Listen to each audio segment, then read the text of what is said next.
आपने देखा होगा कई बार हम कुछ सिचुएशंस से भागने की कोशिश करते हैं या फिर कुछ लोगों से भागने की कोशिश करते हैं, लेकिन वापस हम उन्हीं सिचुएशंस और उन्हीं लोगों में फंस के रह जाते हैं। और कई बार ये होता है कि हम चाहते हैं कि ऐसा ना हो और हम भगवान से प्रार्थना करते हैं कि भगवान प्लीज प्लीज प्लीज ऐसा नहीं होना चाहिए, और ऐसा ही हो जाता है। और हम ही वो लोग होते हैं जो ये कहते हैं कि देखा मैंने कहा था ना कि ऐसा होगा, और यही हुआ। नमस्कार दोस्तों, कैसे हैं आप सब। Welcome back to my channel, जहां पर हम बात करते हैं लाइफ के कुछ डीप कॉन्सेप्ट्स पर और उनके इम्पैक्ट पर जो हमारी लाइफ पर पड़ता है और हमारी सोच पर पड़ता है। तो आज के इस वीडियो में हम बात करने वाले हैं ऐसे ही एक इंटरेस्टिंग टॉपिक पर जो अक्सर हम सभी के साथ होता है, और लॉ ऑफ अट्रैक्शन से उसका क्या कनेक्शन है। तो वीडियो में बने रहिए एंड तक। तो चलिए शुरू करते हैं। दोस्तों, जब हम किसी चीज से दूर भागना चाहते हैं और हम प्रे करते हैं कि बस ये ना हो, और वही चीज हो जाती है। आपने भी ये एक्सपीरियंस किया होगा, राइट? फॉर एग्जाम्पल, आप एग्जाम की टेंशन से बचना चाहते हो तो दिमाग में कहीं ना कहीं ये आता है कि कहीं मेरे इतने मार्क्स नहीं आए तो, या मैं फेल हो गया तो इस कॉम्पिटिटिव एग्जाम में, मैं कट ऑफ क्लियर नहीं कर पाया तो क्या होगा।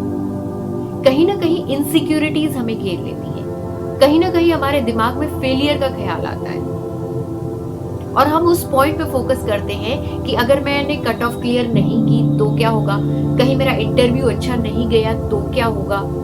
मान लो आप इंटरव्यू के लिए जा रहे हैं और 2 ही पोस्ट है, तो मन में कहीं ना कहीं ये डाउट, कहीं 2 लोग मुझसे अच्छे तो नहीं निकल आएंगे। तो कहीं ना कहीं इनसिक्योरिटी की फीलिंग आ जाती है और हमारा माइंड फेल होने की तरफ ज्यादा फोकस्ड हो जाता है, और इसी वजह से हम एंग्शियस फील करते हैं और एग्जाम में कंसंट्रेशन लूज हो जाता है। तो इसकी बजाय हम सक्सेस होने की तरफ ज्यादा फोकस करें, और जब तक हम वो काम कर रहे हैं हम ये सोचें कि हमें अच्छे मार्क्स ही चाहिए, ये जॉब मुझे ही मिलने वाली है, मेरा इंटरव्यू सबसे अच्छा जाने वाला है। तो उससे क्या होगा, पॉजिटिविटी भी बढ़ेगी और कॉन्फिडेंस भी आएगा।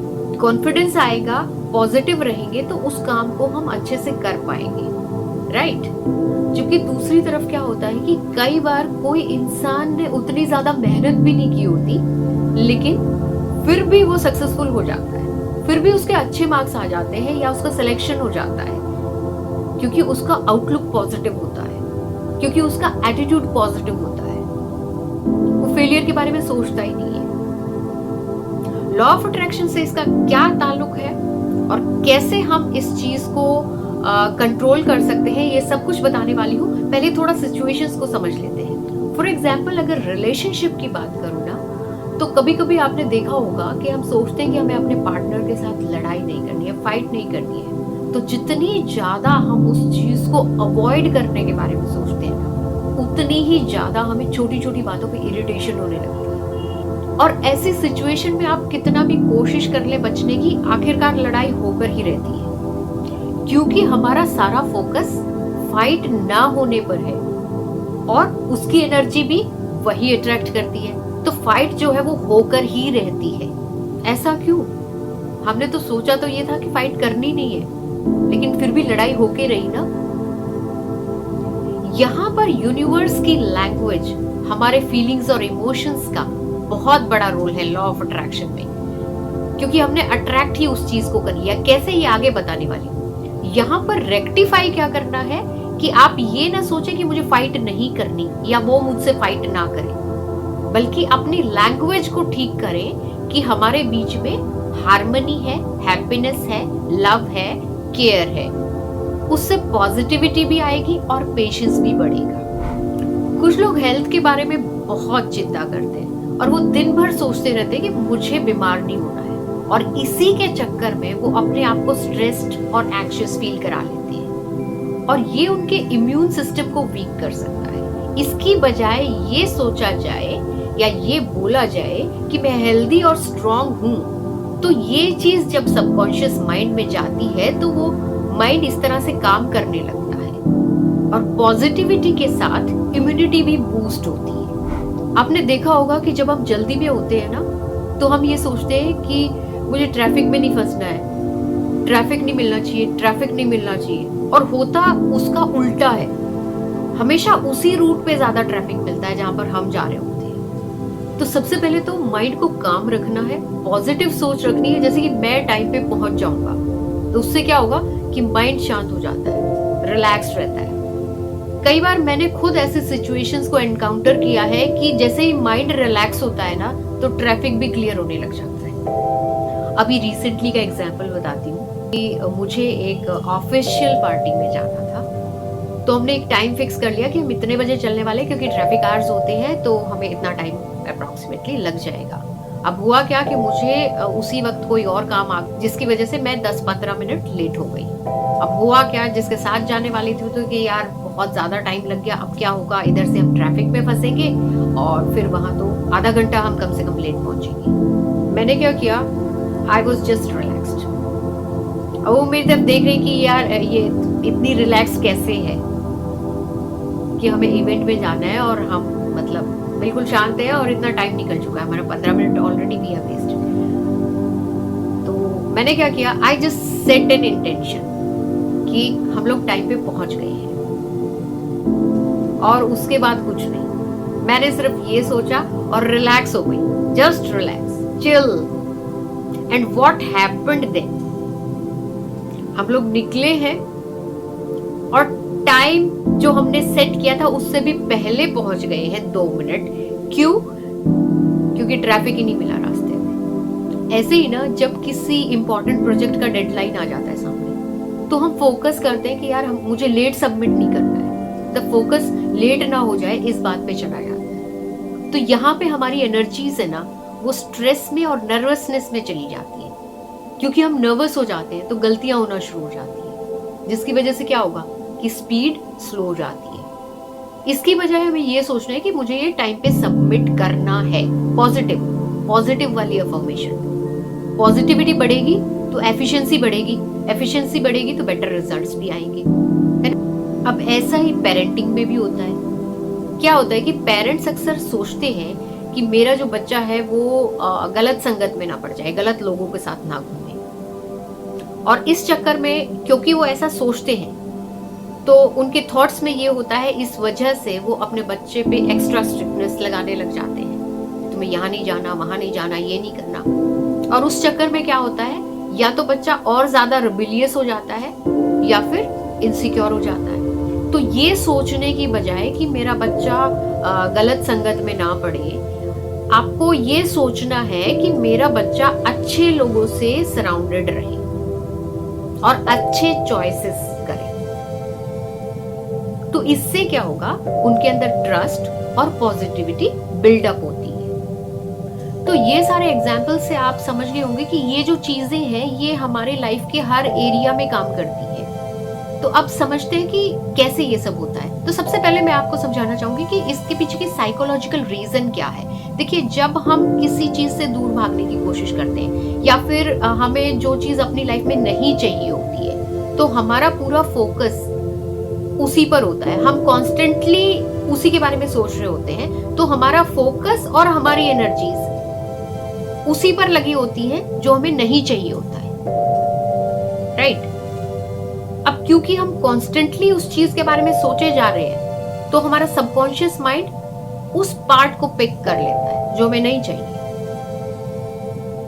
जिसकी वजह से हम ऐसे काम करेंगे, हम ऐसा कुछ बोल देंगे, हमारी ऐसी सोच होगी, हमारा काम करने का तरीका ऐसा होगा कि वही चीज हो जाएगी जो हम नहीं चाहते, क्योंकि अल्टीमेटली तो सबकॉन्शियस माइंड करा रहा है ना सब कुछ। अब ये चीज ध्यान से समझिएगा कि लॉ ऑफ अट्रैक्शन कहता है कि जिस चीज पर हम सबसे ज्यादा फोकस करते हैं वही चीज हमारी लाइफ में अट्रैक्ट होती है। मान लो आप फोकस कर रहे हो, कॉन्स्टेंटली सोच रहे हो कि मुझे फेल नहीं होना, तो आपका फोकस कहां पर है? फेलियर पे। आपका माइंड फेलियर पे फोकस कर रहा होता है, उसको ये नहीं समझ में आता कि फेल नहीं होना है। वो जो ना वाला वर्ड है ना, वो उसको नहीं समझ में आ रहा होता है कि आप ऐसा सोच रहे हैं कि आप ये नहीं चाहते। उसको बस फेलियर ना हो जाए, फेलियर, वो वाली जो एनर्जी है ना, वो एंजाइटी वाली, वो डर वाली, वो फियर वाली एनर्जी है, वो उसको पता चल रही होती है और वो सबकॉन्शियस माइंड को प्रोग्राम कर रही होती है उस वक्त, क्योंकि उसको वही दिख रहा होता है। तो देखिए होता क्या है कि energy flows where the attention goes. तो आप देखिए, जब हम अपना ध्यान उस चीज पर लगाते हैं जो हम नहीं चाहते, तो हम उसे अपनी एनर्जी दे रहे होते हैं। एनर्जी वहां फ्लो होती है जहां हमारा फोकस होता है, तो उसी चीज के होने की प्रोबेबिलिटी और ज्यादा बढ़ जाती है। देखिए, सब कुछ इस यूनिवर्स में ना एनर्जी से बना हुआ है। हमारे थॉट्स, हमारे इमोशंस, हमारे बिलीफ्स भी। और लॉ ऑफ अट्रैक्शन का एक बेसिक प्रिंसिपल है कि लाइक अट्रैक्ट्स लाइक। जो एनर्जी हम इस यूनिवर्स में भेजते हैं, वही एनर्जी हमारी तरफ वापस अट्रैक्ट होकर आती है, कई गुना होकर आती है। क्योंकि इस दुनिया की हर एक चीज एक रेडिएटर, एक ट्रांसमीटर की तरह काम करती है। यानी कि कुछ रेडिएट करती है और उसी फ्रीक्वेंसी पर वो रिसीव भी करती है। जैसे कि एक रेडियो को हम ट्यून करते हैं किसी फ्रीक्वेंसी पर, तो उस फ्रीक्वेंसी पर बज रहे गाने हमें सुनाई देते हैं, या उस फ्रीक्वेंसी पर जो प्रोग्राम्स चल रहे होते हैं वो हमें सुनाई देते हैं। तो हमें जो चाहिए उसकी फ्रीक्वेंसी में ट्यून इन होना पड़ता है। अगर हम positive thoughts, positive intentions, positive energy रखते हैं, तो वैसी ही पॉजिटिव आउटकम भी हम अट्रैक्ट करते हैं। लेकिन अगर हम अपने अंदर नेगेटिव एनर्जी, फियर या डाउट्स रखते हैं, तो फिर नेगेटिव एनर्जी ही या नेगेटिव चीजें ही हमारी लाइफ में अट्रैक्ट होने लग जाती हैं। अक्सर हमारे फियर्स, वरीज, चिंताएं हमारे जीवन में वही चीज अट्रैक्ट करवा देते हैं जिनसे हम दूर होना चाहते हैं। जैसे हम किसी चीज से बहुत डरते हैं और कॉन्स्टेंटली उसी के बारे में सोचते हैं कि जैसे ये ना हो, मुझे इस प्रॉब्लम में नहीं फंसना। तो यहां पर हम क्या कर रहे होते हैं? हम अपनी एनर्जी उस फियर पर फोकस कर रहे होते हैं, जिसकी वजह से क्या होता है कि जब कॉन्स्टेंटली हम ऐसा करते हैं तो हमारा सबकॉन्शियस माइंड उस एनर्जी को एब्जॉर्ब कर लेता है और फिर उसी एनर्जी को, उसी वाइब्रेशन को यूनिवर्स में भेजता है। अब यूनिवर्स में जो भेजा हमने, मतलब हम उस फ्रीक्वेंसी पर वाइब्रेट कर रहे हैं, तो वही तो वापस लौट कर आएगा। तो अब सवाल ये आता है कि क्या किया जाए, कैसे हम अपने फोकस को शिफ्ट करें। तो सबसे पहले तो आप अपनी लैंग्वेज को चेंज करिए। आप ये सोचने की बजाय कि ये ना हो, आप ये सोचिए कि आप चाहते क्या हो। आपको सोचना ही वही है जो आपको चाहिए है। जो नहीं चाहते आप अपने जीवन में, उसके बारे में सोचना ही नहीं है। फॉर एग्जाम्पल, मुझे फेल नहीं होना है के बजाय मुझे पास होना है, या मुझे सक्सेस चाहिए, है ना। पॉजिटिव वर्ड्स और पॉजिटिव थॉट्स से अपने माइंड को, अपने सबकॉन्शियस को रीप्रोग्राम करना शुरू करिए। और इसके लिए 3 टेक्निक्स बेहद ही पावरफुल होती है। Number 1 visualisation, number 2 positive affirmations और ग्रैटिट्यूड। और ग्रैटिट्यूड जो है वो हर चीज का बेस है, उसके ऊपर ही सारे पौधे उगते हैं। अगर आप विजुअलाइजेशन, पॉजिटिव अफर्मेशंस या फिर ग्रैटिट्यूड के बारे में डिटेल में जानना चाहते हैं, तो मैंने इनके डिटेल्ड वीडियोस बनाए हुए हैं। आप मेरे चैनल पे जाके देख सकते हैं, या आपको इनका लिंक डिस्क्रिप्शन में भी मिल जाएगा। तो हर रोज आप अपने आप से पॉजिटिव स्टेटमेंट्स कहिए, जैसे मैं कॉन्फिडेंट हूं, मैं सक्सेसफुल हूं, या जो भी आप चाहते हो उसको क्लियरली इमेजिन कीजिए। वो आपके दिमाग में क्लियर होना चाहिए जो आप चाहते हो। और जब वो क्लियर हो जाएगा ना, तो मैं आपको ये बताती हूँ, जिस दिन आपका इंटेंशन क्लियर हो गया ना, उस दिन उसके साथ जुड़ी हुई जो नेगेटिविटी है ना कि कहीं ऐसा ना हो, वो अपने आप चली जाएगी। आप अपनी इंटेंशन को क्लियर करना सीखो सबसे पहले। इससे क्या होगा कि आपका जो फोकस है वो उस पॉजिटिव आउटकम पे शिफ्ट हो जाएगा। फिर आप वही अट्रैक्ट भी करने लगोगे। यूनिवर्स में से आप फिर वही वाली एनर्जीज को अट्रैक्ट करोगे। जिस पे आप फोकस कर रहे हो वही आप रेडिएट कर रहे हो, वही आप भेज रहे हो। आप वो भेज रहे हो तो वही आपके पास आ जाएंगी। तो आखिर में मैं आपको यही कहना चाहूंगी कि आप उस कांटे वाले, पेन देने वाले पौधे को पानी देना बंद कीजिए और उस पौधे पर फोकस करिए, उसमें पानी डालिए जो आप अपने जीवन में चाहते हो। तो वही वाला पौधा बड़ा होगा और फिर देखिए आपके जीवन में वो चीजें आ जाएंगी जो आप डिजर्व करते हैं। तो आई एम श्योर आपको आज की वीडियो का टॉपिक अच्छा लगा होगा और कुछ क्लैरिटी भी मिली होगी आपको अपनी लाइफ की सिचुएशंस में कि क्यों जब हम किसी चीज को अवॉइड करना चाहते हैं तो वही हमारी लाइफ में हो जाता है। तो अगर आपको ये वीडियो अच्छी लगी हो तो इसे जरूर लाइक कीजिए, शेयर कीजिए अपने फ्रेंड्स के साथ और चैनल को सब्सक्राइब कीजिए। तो मिलते हैं एक और बेहतरीन वीडियो के साथ, तब तक के लिए बाय।